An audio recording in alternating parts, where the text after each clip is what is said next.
యేసుప్రభువారు ఈ భూలోకంలో నివసిస్తున్నప్పుడు ఒక సవాలుతో కూడిన మాటను ఇశ్రాయేలు ప్రజల ఎదుట, పరిసయ్యుల ఎదుట, సద్దుకీయుల ఎదుట ఆయన చెప్పాడు.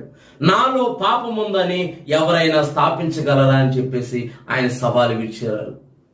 ఈ లోకంలో ఏ మనుషుడు కూడా నాలో పాపం లేదని చెప్పలేడు. ఎందుకనంటే మనిషి ఉదయం లేచిన దగ్గర నుంచి పడుకునే వరకు మనిషి యొక్క క్రియల్లో పాపం ఉంటుంది, మనిషి యొక్క తలంపుల్లో పాపం ఉంటుంది, మనిషి చేసే ప్రతి వ్యర్థమైన పనిలో కూడా పాపము కూడగట్టుకొని ఉంటుంది.